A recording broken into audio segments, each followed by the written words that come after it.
Hello everyone, नमस्ते, welcome to my यो blog होइन तर यो एकदम ऱ्यान्डम भिडियो हो। तपाईँहरूलाई यसो के गर्दै हुनुहुन्छ, के अरे ब्लग खोज्दै हुनुहुन्थ्यो, त्यो भएको भएर मैले एउटा सानो भिडियो बनाएको।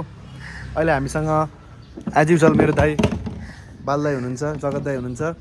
हेलो जगत दाई, के हुँदैछ दाई अहिले? के यस्तै हामी त यसो बसौँ गफाफ गरौँ। अब देशमा खुसीको माहौल छ, घन्टीमय भएको छ होइन। देशले परिवर्तन खोजिरहेको थियो, परिवर्तन पाउँछ भन्ने आशा छ। हुनु पर्यो, अब परिवर्तन हुनैपर्छ। त्यही परिवर्तनकै खोजीमा हामीले अर्को एउटा नयाँ सिरियल गर्दैछौँ। त्यो नयाँ सिरियलको लागि दाइ र मेरो यसो भेटघाट भइरहेको थियो। सामे पनि अफिस आउँछु भनेर एकछिन आएछिन् रे, सामेसँग नि एकछिन कुरा हुन्छ यही ब्लगमा आज हामीले हजुरले देखाउँछौँ।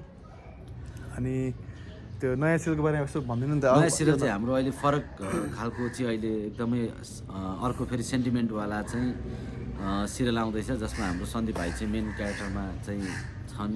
हजुर। अनि यसमा हाम्रो सोनिका बहिनी अनि अरू पनि राम्रो कलाकारहरू सबैजना हुनुहुन्छ। एकदमै अहिले यसको समसामयिक विषयको कथामा आधारित सिरियल आउँदैछ। सबैजनाले मन पराइदिनु होला, माया गरिदिनु होला। हजुर, सबैजना माया गरिदिनु होला। अब सामे नि आउँछ नि, सामे आइसकेपछि सामेलाई पनि देखाउँछु म। भन्दै के थियो, सामे आएन कि के जस्तो लाग्यो मलाई।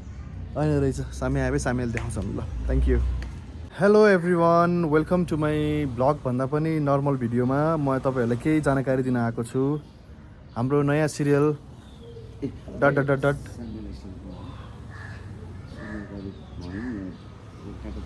सामिया कार्की उर्फ सृष्टि पनि आउँदैछ नि। दाइले भर्खरै फोन गरेर लोकेसन दिनुभएको छ।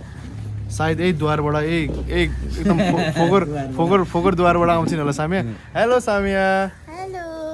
तिमीलाई मैले पुरै इन्ट्रोड्युस गराएको थिएँ, 1 मिनट तिम्रो इन्ट्रोड्युस गरेर तिमी आउँदैछौ भनेर मात्रै मैले यसो भनेको छु। के छ हालखबर? फेरि काम गर्ने हो त अब सँगै? खै मन छैन म तिमीसँग काम गर्न। यिनलाई मसँग मन छैन अरे काम गर्न। कोसँग मन छ? कोसँग काम गर्न मन छ तिमीलाई? तिमी बाहेक सबसँग। म बाहेक सबैसँग काम गर्न मन छ यिनलाई। खुब हेरी हौ त्यस्तरी खाउला जसरी। हेर नि के लिगो लगाएर आएछौ भनेर। छैन, एज युजल जे छ त्यो लगाएर आएको, पैसा छैन किन्नलाई। तिमी पो अब के अरे कुर्ती सुर्ती खोल्ने मान्छे होइन। यो के हो, मेरो त ब्राइटनेस झ्याम्मै गयो त यार। त्यसै पनि आउँदैन हौ। यस्तै छ उसको फोन। 17 प्रो म्याक्स पनि के भएको यस्तो? 7 जना। सामेको भाइ कहाँ जान्ला अरे? सामे किन भन्नुमा भन्ने? उसको भाइ वैदेशिक यात्राको लागि कोरिया जाँदैछन्। देश बन्दैछ क्या अब। यहीँ बस्छ भन भाइलाई। घन्टीले जितिसक्यो। देश बन्छ हरेक। देश बनिन्जेलसम्म भाइ आइपुगिहाल्छन् नि। देश बनिन्जेलसम्म भाइ आइपुग्छ। देश बनिन्जेलसम्म उनले काम गर्छन्। अब त बनिहाल्यो नि त देश। नै लाग्छ नि, अझै 1-2 वर्ष त लागिहाल्छ नि। क्या भन्ने बित्तिकै सबै एकैचोटि के जादु हुन्छ र त्यो देश बनाउने हो, थोरै एउटा घर बनाउने हो र। 1-2 वर्ष लाग्छ नि, उहाँ प्लानिङ गर्नु पर्यो। थाहा पाएँ बल्ल 1-2 वर्ष लाग्छ अरे बाल्दाले भन्नुभयो। लाग्छ, टाइम त लागिहाल्छ नि। तपाईँको देश बन्ने भन्ने कुरा चाहिँ आज जितेर भोलि नै बन्ने भन्ने कुरा त कहाँ हुन्छ त? उहाँलाई टाइम दिनु पर्यो।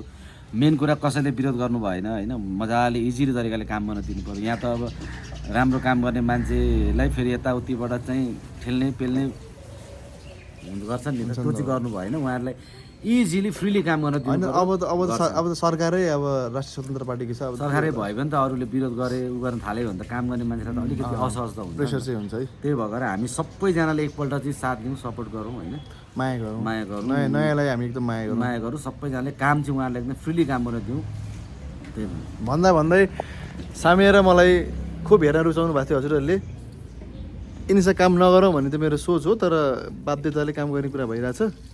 अब के काम गर्ने भन्ने कुरा चाहिँ तपाईँहरूलाई अब हामी सुटिङमै गइसकेपछि सबै कुराहरू रिभिल गरि नै हाल्छौँ। यसो भन न, ब्लग पुरै एक्टिभ छु कि म आजकल? दुईजनाको नयाँ म्युजिक भिडियो आउँदैछ भनेर भन न।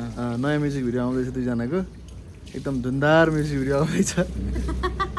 जुन कुरा अहिलेसम्म मलाई पनि थाहा छैन। त्यो म्युजिक भिडियोमा त्यो म्युजिक भिडियोमा सामे मेरो बहिनीको रूपमा के प्रस्तुत हुँदैछिन्। म उनको ठुलो दाइ।